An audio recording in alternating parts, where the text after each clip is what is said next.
Hey, Fight fans, it's Michelle Joy Phelps, and I'm joined now with Eddie Hearn. Ed? Shout out to Wow Hydrate.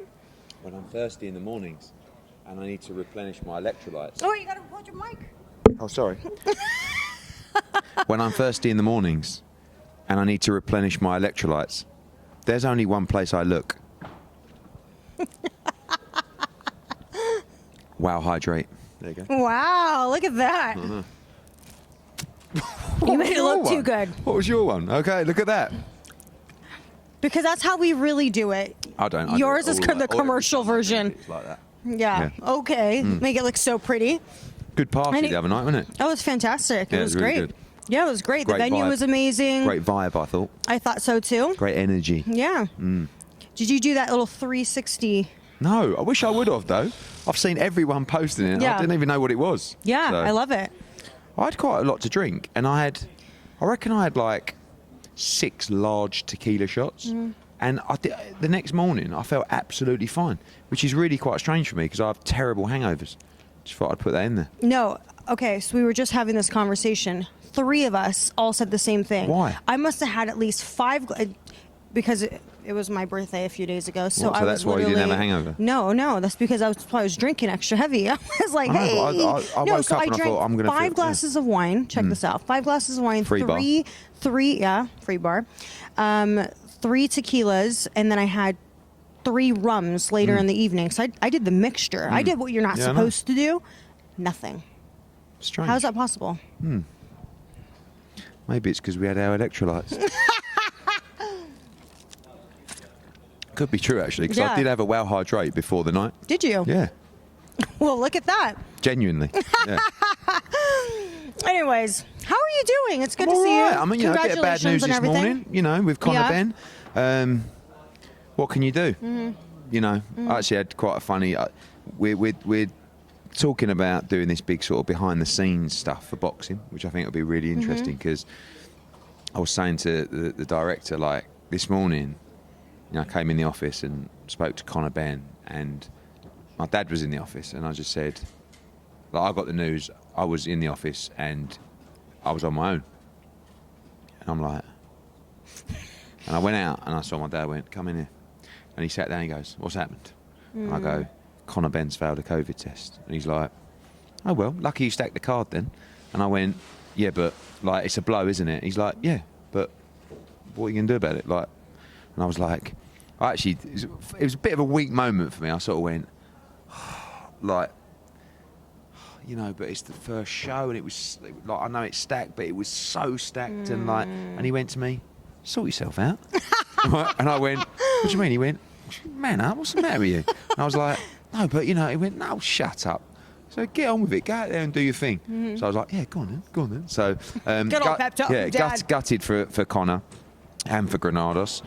Conor wanted to fight. Unfortunately, that's not really how it works. Do you know what I found interesting, Ed? Is that when I went to go interview Conor, what was it, a few weeks back, he did everything right. He was making everyone test, take PCR tests to come into his gym. It's what we've been doing the whole time. Right. But you just don't...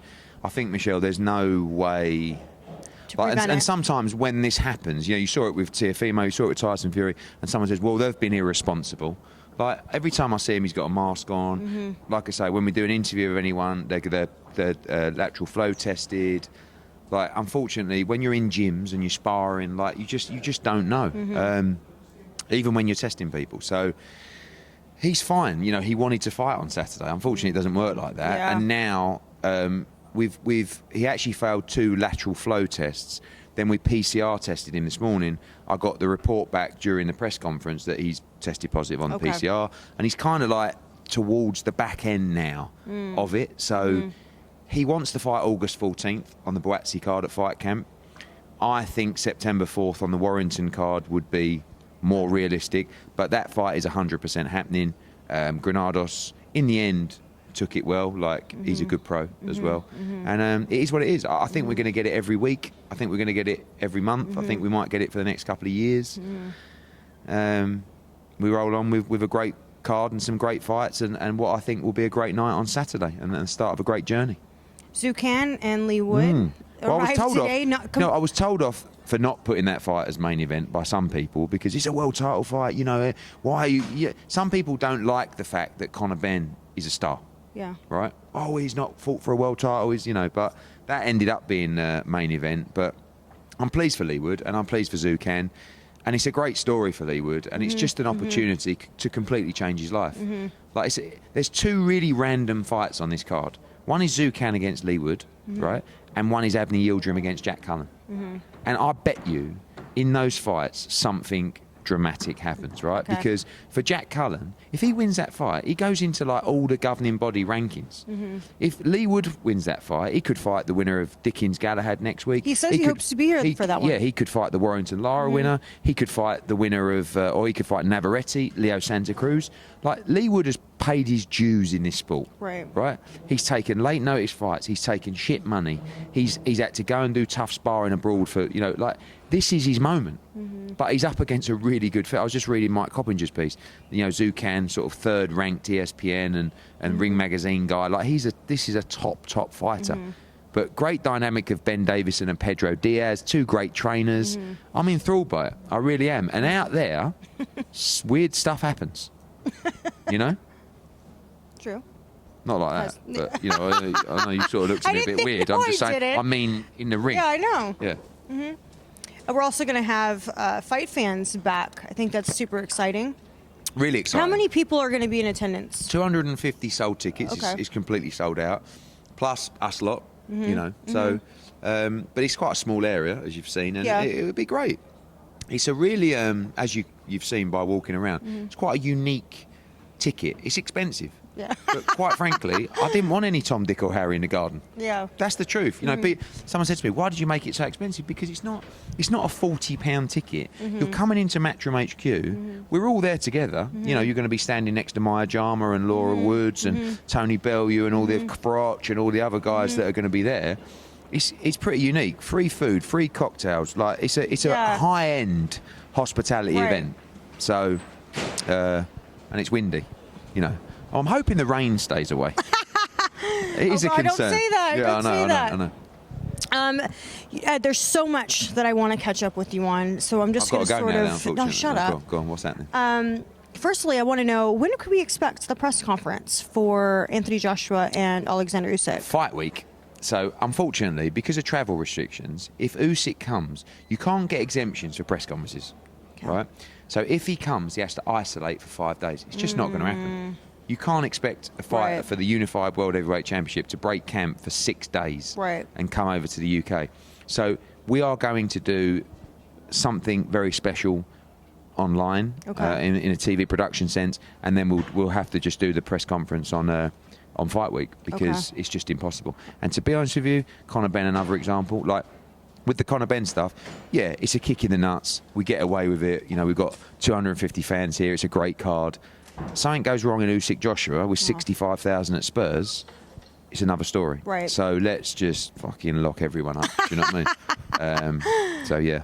I'm hearing that there's a strong rumor that we're actually gonna end up getting Amir Khan versus Kell Brook. Is that true? I think you will get it. Yeah. We will. I think so. Finally. Yeah, I think you would. I mean, I've had a couple of chats with them. Yeah.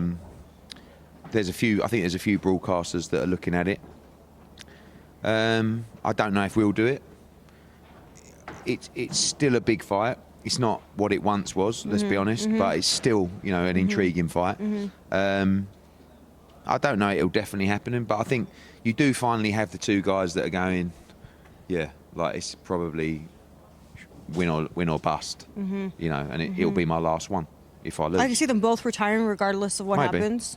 Which takes a little bit of shine away from it. Do you know what I mean? Because really, at one stage, it was for the World Championship. Do you know what I mean? Right. And it was for like a legacy fight in the division. Now it's just a grudge match, which is still great, and I'd still put it on myself. Do you know what I mean? But it's still a good fight. It's still a good fight. But yeah, there are definitely talks with. I think they're just pitching it out there. Do you know what I mean? They're representatives to say who wants to pay up, basically. So I caught up with Frank Warren. I haven't spoken to him. Yeah, your old mate. I haven't spoken to him since all of this stuff has gone down. Go on, where are you going with this? Go on. Yeah. I'm just curious, Ed, because I can only speak from a fight fan's perspective. Go on, what's happened? Go on. A bit worried about this. I'm just, he says one thing, Bob says one thing, you say one thing, and I just feel like since there's only one truth, why are there so many conflicting stories on what's actually happened? The best thing to do in that situation, believe me, right? And also, I won't put you on the spot, right? But I know if someone said to you, Michelle Phelps, who do you think is telling the truth out of all those men? You'd point to me, but I'm not going to put that question to you. And I know you would, right? But the reality is, I don't know, there's no point me pitching to people why they should believe me.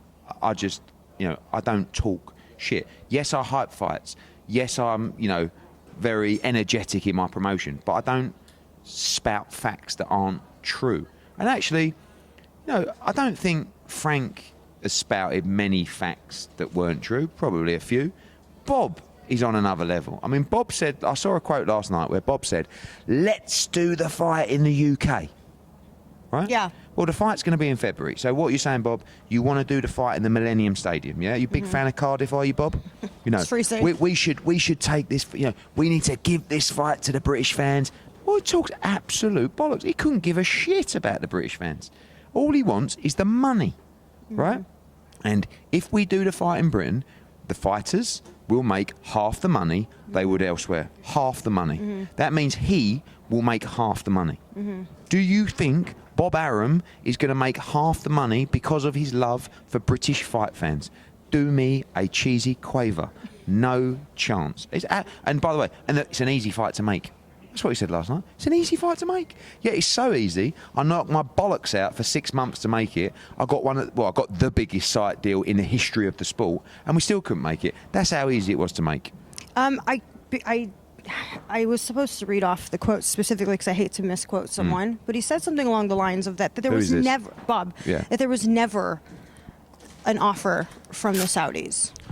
This was a Sky story. So Bob Arum's lawyer was on the phone for 5 calls, going through the contract and going through the offer and finalising the points and everything. I mean, I don't know what to say to you. Like, if you want me to pull up the contract and show you the offer from the... Absolutely. So what? Everyone just made it up. I made it up.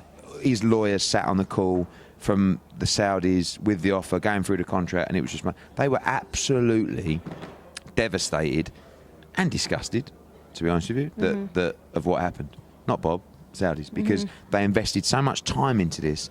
They invested their heart and soul into this. And, Prince Khalid, who is he loves his boxing. They were devastated. So it's not even worth replying to these people, honestly. Well, Frank had said, because I had, was asking Frank, like, well, look, it's sort of coming down to the fact that it was as if it was implied that everything was good to go. Remember, on their part, Fury come out and said, "We accept the offer," which apparently they never had, and it's happening. It's on. Right. So I said to Frank, Frank said to me that it was in the contract that all of you guys had agreed to that there was the arbitration looming, that the arbitration could potentially have taken the fight in a different direction. That's what he said. The same conversations that were had. That was said. We all knew, by the way, that if we're not idiots. If the arbitrator ruled against Tyson Fury, there's nothing we can do. But we were told there is absolutely no chance. It's from Bob, not from Frank, that the arbitrator would rule in a favour of Deontay Wilder. So, and when we were reassured that time and time again. And even up to probably a day or two. Again, don't forget, it was only 2 days before this that Tyson Fury is coming out announcing the fight that all of the lawyers, Frank Warren's lawyers, Bob Arum's lawyers, were all on these calls completing the deal. So, I don't know. It's not really worth talking about. But I have to, when you ask me a question, I have to tell you the truth. Right. So, yeah, we all knew that if the arbitration ruled against Tyson Fury, we would have a problem. But we were always told there was no chance of that happening. It's interesting. The trio. Do you know what? I'm over it. I'm over it. Yeah, but look, I'm sure, you talk about the trio. I mean, not being funny, you got Bob Arum, who is 90, who is a legend of the sport, right? He's a Hall of Fame promoter. Like, these people, you have to give them props because they're resilient. right? And they've been doing it a long, long time. If I get, I think Frank's 70, right? If I get to that age and I'm still here, shoot me, right? Don't let me stay in this horrible, devious, just punishing mojo world of boxing, right? Because I'm in it because I love the sport and I'm the best, right? And I can't get out now because I'm just going to absolutely dominate the world. And once I'm done with that, then I'm going, right? But Michelle, I'm not spending my life dealing with arseholes, with liars, with people that are corrupt. And this isn't a reference to those people as well, you know, but it's like, it's not enjoyable. You know, like the highs and the lows, don't get me wrong, the highs are unbelievable. And without the lows, you don't get the highs. But at some point, and this is why, when I watch a Bob Arum or a Frank Warren interview, I just say, please don't let me end up like that. You know, not in terms of how they look or their finances, but just, I don't want to be arguing with people and explaining myself to Michelle Joy Phelps and Kugan Cassius at 90. Well, I hope we're not doing the same shit funny. either. Would you want to do it but No. On the other hand, I respect him because he stayed in the game. Do you know what I mean? He could have and should have walked away a long time ago, but he can't do it because it's just a control thing and it's an ego thing. And even with Frank's been up and down and out of the game so many different times, but he's still there fighting. But I just see unhappiness and I see frustration and I see anger. Maybe not unhappiness. I see anger. You shouldn't have that at that age, you know, especially at 90. He's angry. All of them. Have you seen them in the interview? The blood pressure goes to another level. It's unbelievable. You mention my name, right, in those... I've never seen a reaction like it. You know, it's just the body starts moving, like the blood starts pumping. Don't worry about it. Have you guys still never met? No. Spoken on the phone. By the way, you know, there's some interesting things happening. We probably will meet. You know, and... Yeah. Oh, can I ask you another question? Is it true that DAZN bought BT Sport Boxing? Oh, look, I've heard rumours going around about that. It's I've heard some strong rumours. yeah. If that's I the think case. that for a long time when I was at Sky, people thought that I owned Sky, and now people think that I own DAZN. I don't. I just provide boxing content to them. So that's one for the higher echelons. Okay, I'll catch Joe somewhere. Yeah. Lastly, I spoke to Dereck Chisora. He says that his rematch with Joseph Parker is next, but I guess it's still in negotiations in terms of money. Yeah. Always is with Dereck. He said he looked at the camera and was like asking for more money directly to you and DAZN. Yeah. So what's the status there? I'd like to do the rematch. There's obviously always a number. I mean, the good thing for fighters now in fights like that is they don't have to take any risk, right? Before on the pay-per-view model, you were always gambling about what the buys would be. Unless you are Anthony Joshua, unless you are Canelo Alvarez, right now, I would never gamble on a pay-per-view in this market, right? The mentality of fans are changing for years and years, and this is one of the reasons I made this move to DAZN. You know how many times I've had to justify myself for a pay-per-view. Thankfully, everyone was a great night. But every pay-per-view, I'm saying made me miserable, but you know, like what I went back to then, it's like I'm fighting. I don't want to fight the fans. Do you know what I mean? Eddie, why are you doing? Like, and I know criticism comes every day, but like, it became so repetitive, and every single time it's like, we pay our subscription and you keep asking us to pay this money on top. They even though I still stand by we always delivered value, I agreed with them. Do you know what I mean? But it was the only way we could make big fights or big cards. And there was no other way. Now we've found a way, right, where we can make those big nights. So, for example, if Dereck Chisora and Joseph Parker 2 goes to Sky, it will be on box office. And they would love to do that fight on box office again. Did good numbers the first time. Derek's always consistent with his numbers, you know. If it's on DAZN, it will be part of your subscription. So all of a sudden, for your subscription price, You're no longer paying 20 quid on top for a pay-per-view. That's where the value starts to come. When Dillian White fights in September, same thing. You know, you've been paying £20 a night to watch Dillian White, to watch that. Now those fights are going to be part of your subscription. That's where the value is going to come. And I love that, because when it happens, I'm hoping I'll become a little bit more popular, and I won't have to argue and justify and say, no, you've got to buy it, press the red button because now I can say you can't not watch it. Like, this is tremendous value. You know, the thing that DAZN did that was so smart, we go into Saturday with a huge number of subscribers because of Canelo against Billy Joe Saunders, Canelo against Callum Smith, and Ryan Garcia against Luke Campbell. That was really smart, because otherwise we would have had to be starting Saturday from a zero base. Now we're going with big numbers, and you know, this show will rate better than most of my Sky shows. So we're in a really good place. I'm announcing our October show hopefully on Saturday night, which is another cracking show. You've got obviously Warrington, Lara and Katie Taylor, and probably Ben Granados now going on that card. It's going to be a banging card. I'm excited. I'm excited about the future. I can't remember what the question was. But. You just mentioned Canelo. We know that as of, I think it was this morning, I saw that the talks between him and Caleb Plant are dead in the water. Where do you guys go from here then? I think it's the option now to still box on September the 18th, or to wait and see what happens. Right. I mean, I spoke to Eddie Reynoso yesterday. I spoke to Louis DeCubas yesterday, and I think that that's the fight that Sal wants, right? So, is there a chance it could still get made? There's always a chance. And would he wait till October, November? Yes, I think he would. I like the fact that he's, you know, on a great run, but at the same time, he's probably not desperate to fight, because he's boxed in February, he's boxed in May, you know, but we've given Eddie a list of some opponents that would be ready to go in September. And we'll see. We'll see. It's 7 weeks Saturday. So that date is becoming less and less likely as time goes by. Right. All right, Ed. Well, I appreciate your time. It's been about 25 Valuable? minutes. Oh, no. Yeah. It's not really, is it? Yeah, it is. Why? I've always got time for you.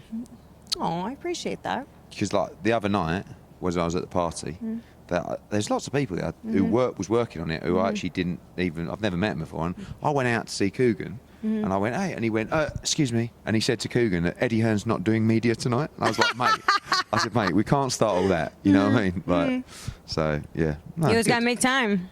I always make time. Yeah, I know you do. Appreciate your support. I appreciate your time. I appreciate your appreciation.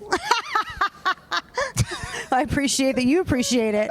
Well, thank you, fight fans, and enjoy this journey with DAZN. I think you're going to like it. If you haven't subscribed, not being funny, £1.99 a month, £1.99 for 3 fight camps. What's that? 63p a week. Can I get that price? Because I'm paying $20 a month. That's because you're in America. Yeah, but you still get to see fight camp. But you have been watching Canelo Alvarez, and you'd normally be paying $90 pay-per-view for that. That's a fact. You've been getting great value too. Don't be greedy. Okay. Share the love. But a great example of how UK fight fans are getting great value for money. And sometimes it's on the flip. You know, when we do a pay-per-view over here, it's not pay-per-view in America. Yeah. So, you know, it's a bit of payback. True. Yeah. All right, Ed. Well, I appreciate your time. I know you keep saying that, but we'll catch up with you hopefully post-fight.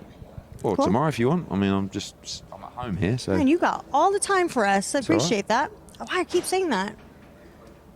Because you're appreciative. All right. Thanks so much, Ed. Bye, fight fans.